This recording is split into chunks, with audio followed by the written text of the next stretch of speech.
Olá pessoal, eu sou Jefferson Barbosa e hoje nós vamos falar sobre um novo livro de um autor que eu já acompanho de perto há algum tempo e esse novo trabalho dele me agradou bastante. Vamos falar de 33, do Leonardo Triandópolis Vieira.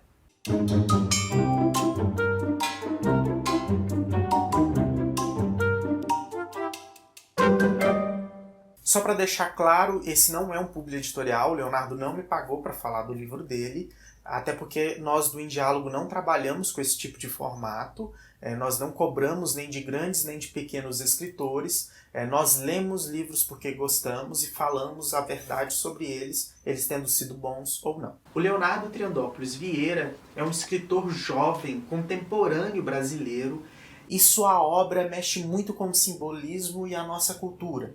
É um escritor que eu gosto de caracterizar como extremamente corajoso, sem medo de experimentar novas ferramentas, novas experiências visuais e de enredo. Assim como é um autor que, para mim, cria personagens muito marcantes e simbólicos nas histórias que são construídas. Eu já li a maioria dos trabalhos publicados pelo Leonardo Triandópolis Vieira e vou destacar aqui alguns para vocês. O Leonardo já publicou Outros Eram Apenas Ossos, que tem resenha aqui no canal e é o meu livro favorito dele.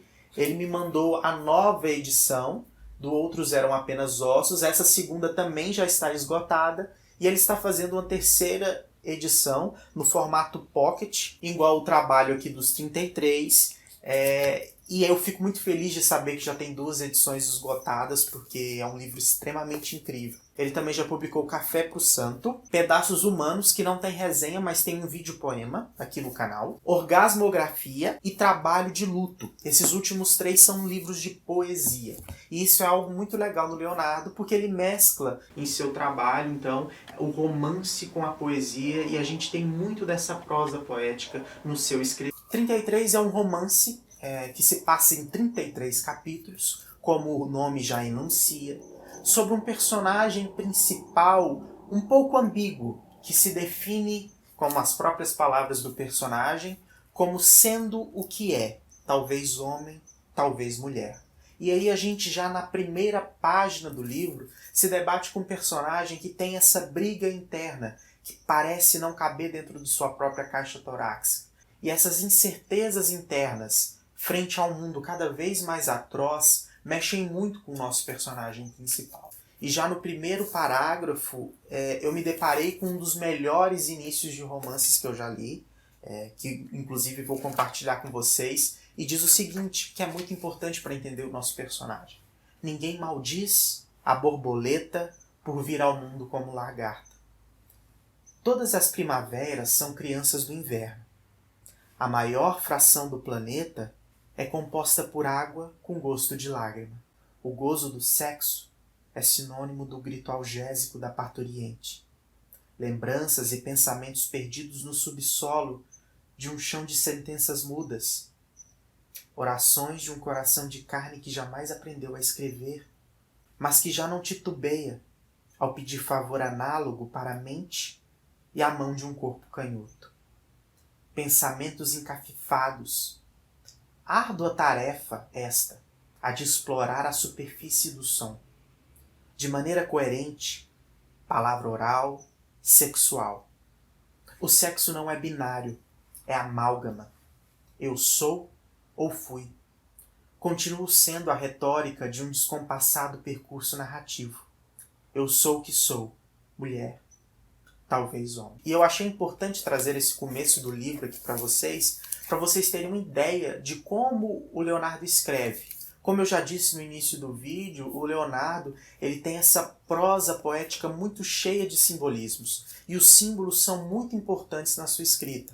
O seu romance ele é carregado dessas simbologias, o que permite leituras em vários níveis do seu enredo. A gente tem, em um primeiro plano, sem aprofundamentos, um personagem que vive a dualidade da sua personalidade num Brasil contemporâneo e que passa pelos fatos políticos que estão passando.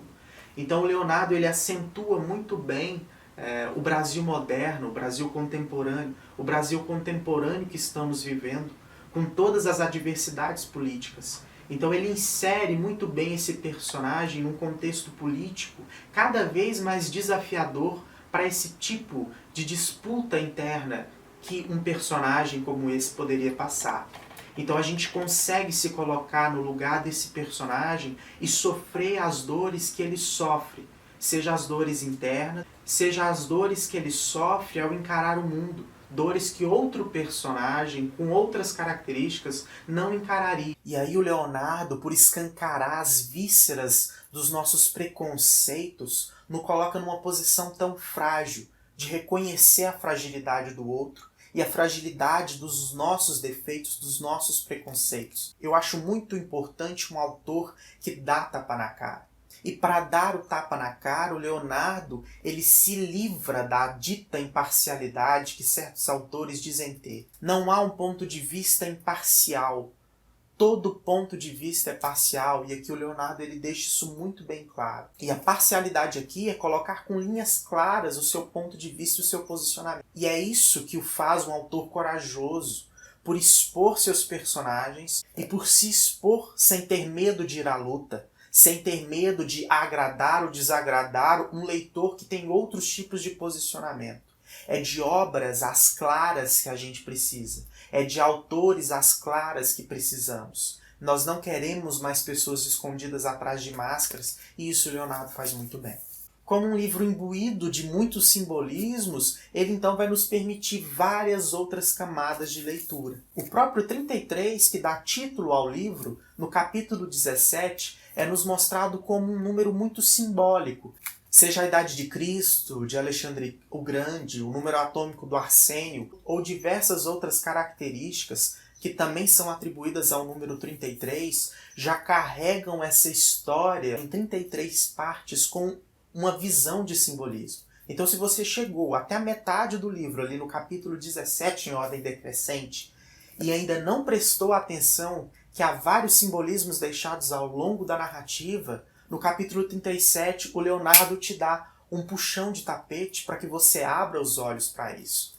E sejam os sonhos que são construídos ao longo da narrativa, as cartas de tarô, as frases que se repetem, vão te fazer perceber esse livro com um aprofundamento que antes você não tinha enxergado. Os capítulos de sonho funcionam muito bem como contos dentro de um romance e, sem quebrar a narrativa do todo, eles contribuem muito para o entendimento melhor da construção do personagem principal que nós estamos vivendo.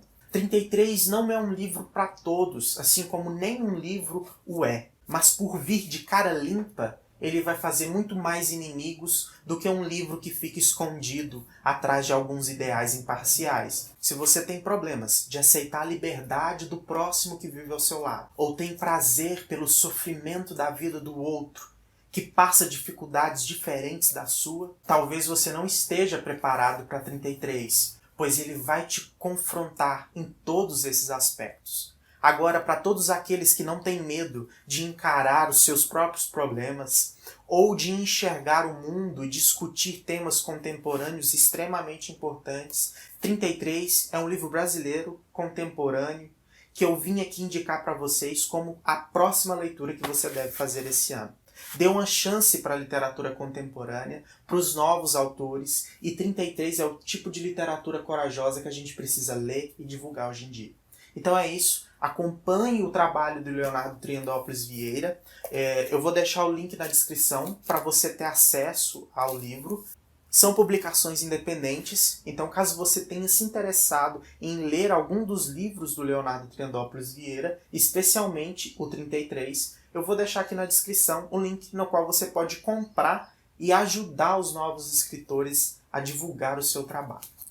Se você é um escritor independente e já tem algum livro seu publicado, nos enviem por e-mail a sinopse do seu livro, e caso eu ou a Juliana tenha interesse em ler, sem cobrar nada de você, a gente só pede um envio do livro físico para que a gente possa ler e trazer uma resenha aqui para o canal. Todavia, se você nos enviar o livro pela caixa postal, sem esse pré-comunicado, não há nenhum acordo de que nós temos que ler ou fazer uma resenha do seu livro. A gente fará se aprouver a nós.